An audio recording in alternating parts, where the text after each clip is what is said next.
പ്രിയപ്പെട്ട സുഹൃത്തുക്കളെ, വിശുദ്ധ ഖുർആനിൽ പേരെടുത്ത് പരാമർശിച്ച എന്നാൽ നമ്മളിൽ പലർക്കും അധികമൊന്നും അറിയാത്ത ഒരു പ്രവാചകനാണ് ഹസ്രത്ത് അൽ-യസ അലൈഹിസ്സലാത്തു വസ്സലാം.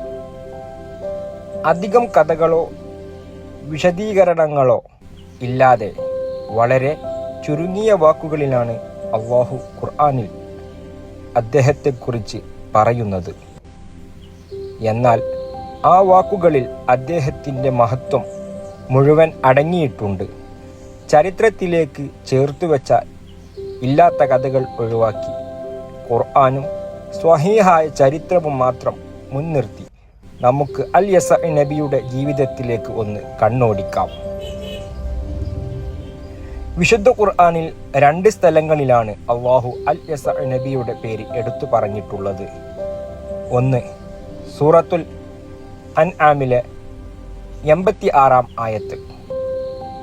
ഇസ്മായിലിനെയും അൽ-യസഇനെയും യൂനുസിനെയും ലൂത്തിനെയും നേർവഴിയിലാക്കി അവരെയെല്ലാം നാം ലോകരിൽ ഉത്തമരാക്കുകയുണ്ടായി. രണ്ടാമത് സൂറത്ത് സ്വാദിലെ 48-ാം ആയത്ത്.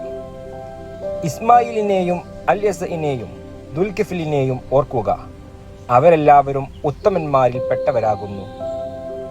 ഈ 2 സ്ഥലങ്ങളിലും അല്ലാഹു അദ്ദേഹത്തെ വിശേഷിപ്പിച്ചത് ഉത്തമന്മാരിൽ പെട്ടയാൾ എന്നാണ്. ഒരു മനുഷ്യന് ലഭിക്കാവുന്ന ഏറ്റവും വലിയ സർട്ടിഫിക്കറ്റാണിത്. ബനു ഇസ്രായേൽ ഗോത്രത്തിലേക്ക് നിയോഗിക്കപ്പെട്ട പ്രവാചകനായിരുന്നു അദ്ദേഹം. ഇല്യാസ് അലൈഹിസ്സലാം നബിയുടെ സമകാലികനും അദ്ദേഹത്തിന് ശേഷം പ്രവാചകത്വത്തിലേക്ക് വന്ന വ്യക്തിയുമാണ് അൽ-യസ നബി. ബൈബിളിലും ഇസ്രായേലി ചരിത്രങ്ങളിലും എലിഷ എന്ന പേരിൽ അറിയപ്പെടുന്നത് ഇദ്ദേഹമാണെന്ന് ചരിത്രകാരന്മാർ സാക്ഷ്യപ്പെടുത്തുന്നു.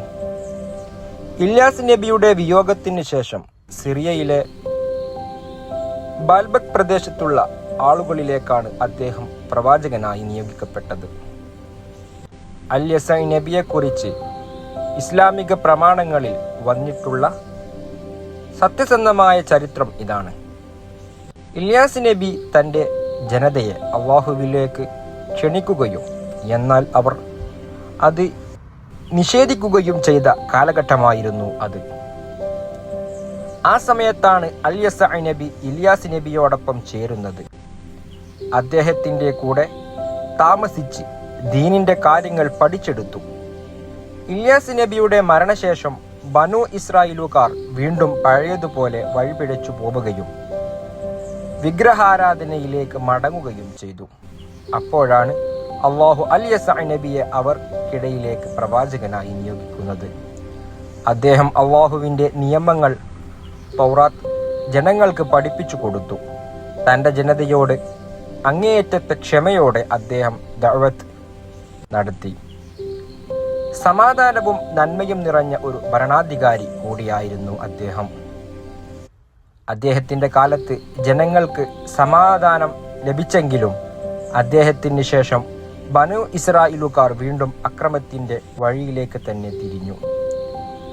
പല പുസ്തകങ്ങളിലും പ്രസംഗങ്ങളിലും അൽ-യസ നബിയുടേതായി വലിയ അത്ഭുതങ്ങളും കഥകളും, ഉദാഹരണത്തിന് മരിച്ചവരെ ജീവിപ്പിച്ചു, വെള്ളത്തിനു മുകളിലൂടെ നടന്നു എന്നൊക്കെ വിവരിക്കാറുണ്ട്.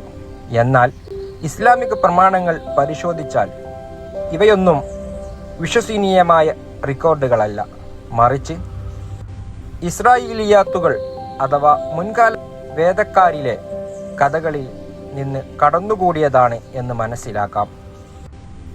നമുക്ക് വിശ്വസിക്കാൻ ഖുർആൻ നൽകിയ ഒരു സാക്ഷ്യം മാത്രം മതി. അദ്ദേഹം ഉത്തമന്മാരിൽ പെട്ടവനായിരുന്നു. അല്ലാഹുവിന് ഏറ്റവും പ്രിയപ്പെട്ട പ്രവാചകന്മാരിൽ ഒരാളായിരുന്നു അദ്ദേഹം എന്നതു തന്നെയാണ് അദ്ദേഹത്തിൻ്റെ ഏറ്റവും വലിയ മഹത്വം. ചരിത്രത്തിൽ വലിയ അത്ഭുതങ്ങൾ കാണിച്ചതായി രേഖപ്പെടുത്തിയിട്ടില്ലെങ്കിലും അല്ലാഹു ഏൽപ്പിച്ച ദൗത്യം ഒട്ടും വീഴ്ച വരുത്താതെ പൂർത്തിയാക്കിയ മഹാനായ പ്രവാചകനാണ് അൽ യസാഇ നബി അലൈഹിസ്സലാത്തു വസ്സലാം. ഇല്ലാത്ത കഥകൾ കൂട്ടിച്ചേർക്കാതെ സത്യസന്ധമായ ചരിത്രം മനസ്സിലാക്കാൻ ഈ വീഡിയോ നിങ്ങൾക്ക് ഉപകാരപ്പെട്ടു എന്ന് വിശ്വസിക്കുന്നു. വീഡിയോ ഇഷ്ടമായെങ്കിൽ ലൈക്ക് ചെയ്യാനും നിങ്ങളുടെ അഭിപ്രായങ്ങൾ കമൻറ്റ് ചെയ്യാനും ചാനൽ സബ്സ്ക്രൈബ് ചെയ്യാനും മറക്കരുത്. മറ്റൊരു പ്രവാചകന്റെ ചരിത്രവുമായി വീണ്ടും കാണാം. അസ്സലാമു അലൈക്കും.